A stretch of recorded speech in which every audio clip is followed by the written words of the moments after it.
How's it going, my G's? I hope you're all having a great weekend. Big thank you for everyone who commented on the recent videos as well, and it was great to read about where some of you guys are from. Also, shout out to a couple of people who recently joined on Patreon as well. Much respect. I had a little comment from Avril SB from India recently, and inspired an idea for a little video. This is more of a refresher video, and maybe a way to maybe shed some mixdown advice to newer subscribers on the channel, because a lot of people already on this channel know, they're perfectly capable of getting excellent sidechaining results with their kick and their bass and things like that already. So this is just like a little refresher. It's good to do this kind of video now and again. But Avril says, good day, and that is a fantastic way to start any comment. I highly appreciate that. We're very civilized, respectful people over here on this side of the universe. You mentioned BPM and how the key and BPM are the fundamentals that shape the track. Yes, always think about, what key am I writing the song in? What's the BPM? But before I start, that's always the first thing to think about. I would be grateful if you could break down mathematical ways of making tighter kick and bass at different BPMs.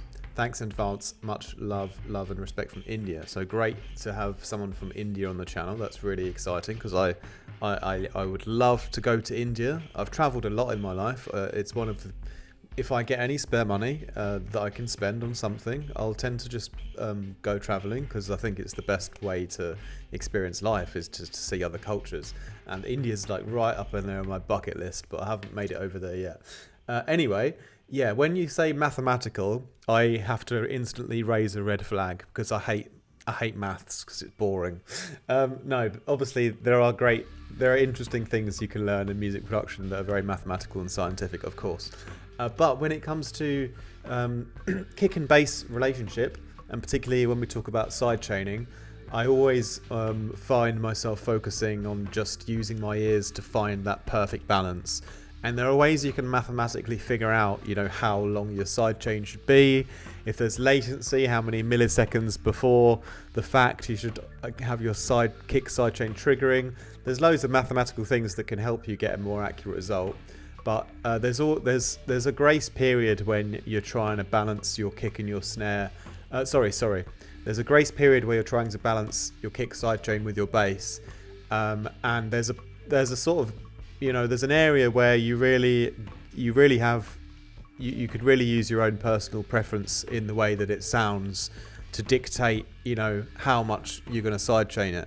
So at the end of the day, although the maths might help you, you can still have that subjective,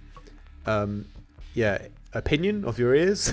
You can still have your own, use your own judgment to how much sidechaining you want to apply. It doesn't have to be perfect, and a lot of the times, if you try and make it too perfect, you could lose a little bit of that, that magic that happens when you get a really great kick and sub and bass working together. So anyway, a couple of mixdown tips for sidechaining your kick with your bass. And one little thing to note is I sometimes see people chop their kick off, to make it shorter, do something like that. And that's one thing I really advise against, because if you want a realistic kick drum in real life, you want to have that sine wave and the weight of the kick have a chance to finish. So I love to bounce things to audio always, not only to save CPU, but because you can actually see what's going on. If this was a MIDI note here, I would have no idea how long the kick actually is. And so having a kick in audio, for example, you can really see the exact waveform, and you can see that the kick starts to finish around sort of here, So if I really wanted to shorten the kick sample, for example, I could maybe cut it there and fade out this little last part here. But if I was to cut the kick drum somewhere sort of halfway through the sine wave before it's even finished, then I'm going to dramatically reduce the whole realism and power of the kick, So if you've got a kick it's too long, long drawn out kick drum with a big sine wave on it, it's best to just find a shorter one if you can. Or but don't chop off halfway through the kick ever before it's finished its job. Find a tighter one if you need to.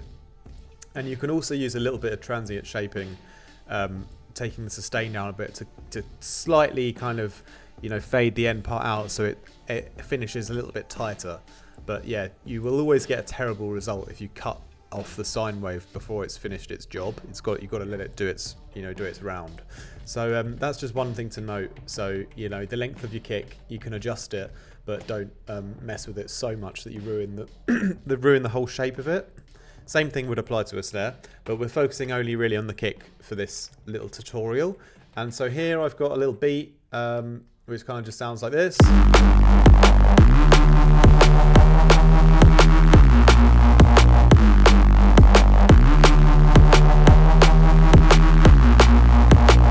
Okay, and although you can hear the kick and snare coming through, they're not coming through as cleanly as I would like, you know? And we'll just focus on the kick really for this tutorial, because the kick is going to be 80% of the mixdown work, and the kick and bass relationship and making sure that your kick drum shines through cleanly is probably the most important mixdown tweak in your whole project. And also going back to your comment earlier about different kicks for different BPMs. Again, I would use the same principle as I'm going to share now in drum and bass that I would in any genre. So you can really apply this mindset to all genres. And basically the mindset is, for me at least, I want to feel at least 90% of the weight of the kick drum shining through the whole mixdown uninterrupted, you know? So it's never going to be 100%, but I'll try to get 90% of that weight and that low end power of the kick to always cut through. And so how can I hear that? Well, I can simply just solo my kick or turn everything else off. Really zone in with my ears and pay attention and feel the weight in the low end in my ears. Okay, and then when I add in my other sounds again, I'm basically still just trying to listen to the weight of that kick drum.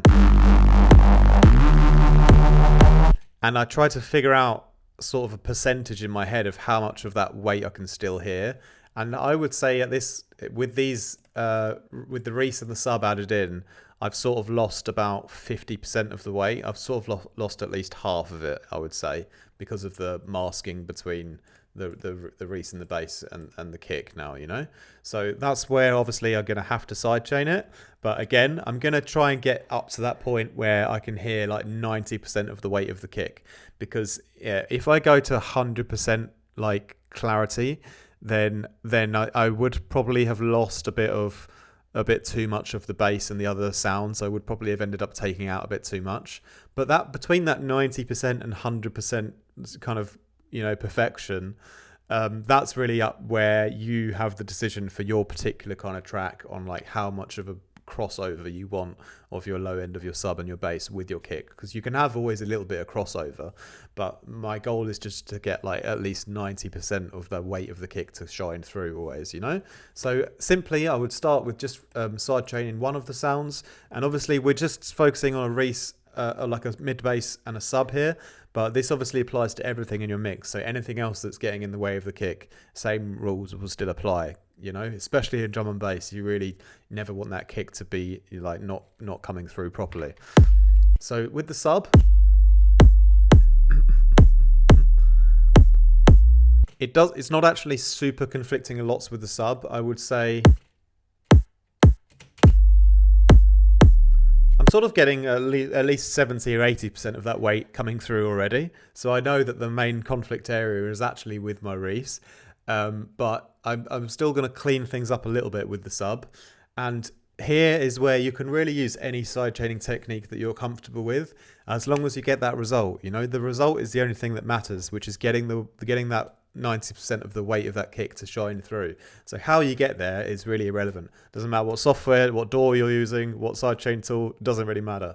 The sidechain tools that I use are the LFO tool to directly draw in a volume dip. So basically just drawing the volume to come down and back up again. Or over here, I'll use a multi-band sidechain as well for a bit more subtlety.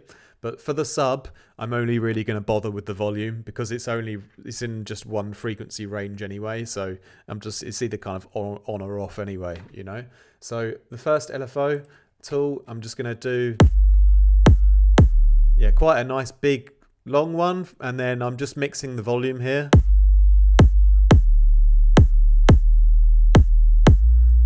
And just trying to find that personal balance where I can feel the weight of the kick, but I don't lose all of the sub and it still sounds natural.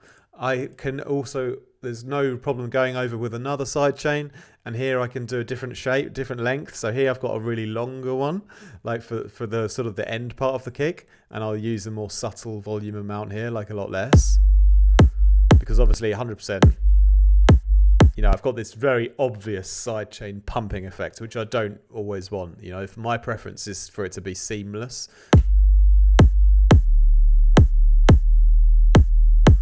But down here at 22, I've carved out a little bit of extra space towards the end of the kick against the sub, and so that's in a pretty nice sweet spot for me. Now when I'm listening to the Reese as well, I could listen together with the Reese and the sub, or I could also just listen to only the Reese and the kick. And here it would be easier to feel exactly how much I need to take out of the Reese. So in this area, what I'm going to do is I'm going to do start off with my LFO tool again to do a general kind of volume dip.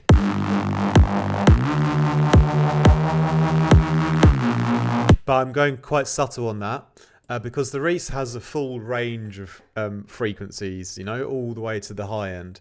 And when I'm thinking about getting the weight of that kick to come through, that means that I really only need to get the bottom part of the Reese to come down. I can leave all of the high end in, really, you know, so that's why I went subtle with the volume sidechain. But here I'm going to now do a multi-band sidechain where I'm going to go a bit harder, but I'm only going to sidechain the bottom half of the Reese, you know. I'm going up to about 270 hertz, and this is multi-band sidechaining tool. There's many of those out there as well. You could use like a FabFilter Pro MB multi-band compressor. You could use the track spacer, that's great for this job. Anything where you can just select a range of frequencies to take down on the sidechain input. So here I'm just going to use this one.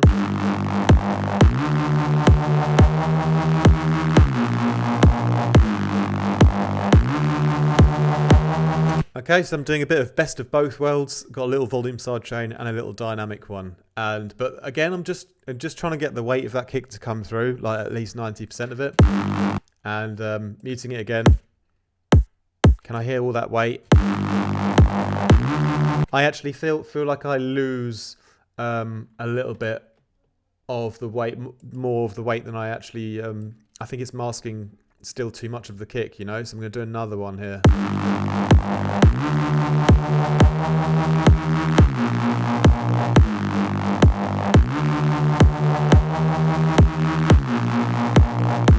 Might go a little bit harder on this one over here as well.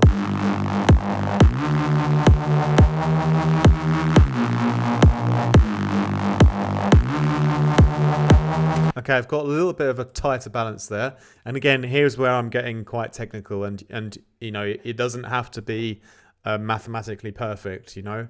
When you play everything in context with your whole mix, you can choose, like, this is where you want that balance to be between how much of the bass you lose and how much of the kick you hear.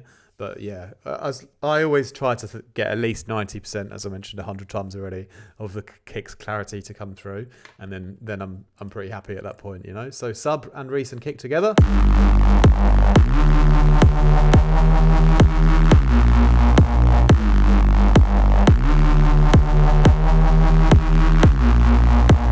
And when that's nice and clean and the kick's really shining through, as it currently is pretty much to 90%, I would say, mix down in general, it's a whole lot tighter and cleaner, and then I'll actually be able to boost the whole track more, like either in the mixing stage or in the mastering stage.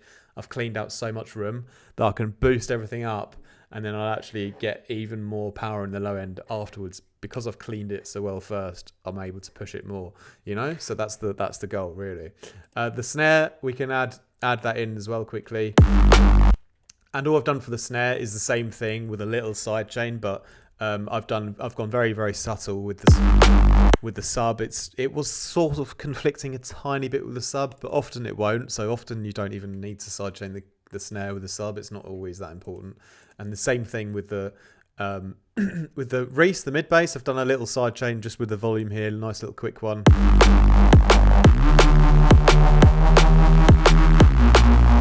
Again, doing that to taste by ear, but really, if you get the kick one right and really smash like that one, like really make sure it's nice and you're getting loads of that kick weight to come through, you know, that's 80% of the battle, I would say. The snare, although it conflicts a lot with other sounds in your track, like your mid bass, for example, it's a much smaller degree of importance than getting the kick right, because the kick really needs a lot of work done to get it to come through, because it's so just weighty in the low end, you know.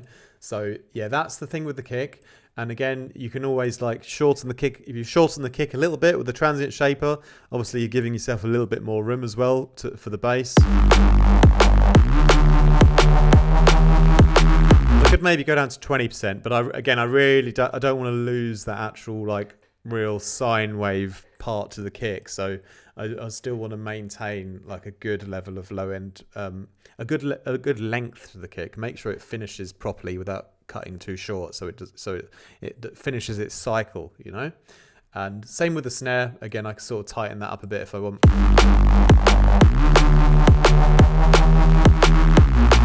And so yeah, like that's really, really nice and clean now. I could go and probably boost the whole master and get a lot more power out of the whole song now I've cleaned everything up, you know.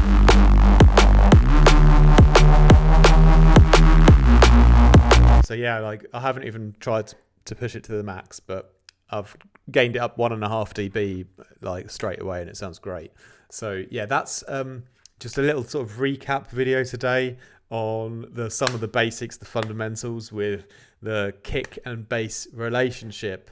And key takeaways are, well, if I could give you, yeah, like 3 hot tips would be: don't mess up your kick drum so it like doesn't have enough time to finish its cycle, because it will sound really unnatural and you'll lose all of the power of the kick drum if you cut it too short.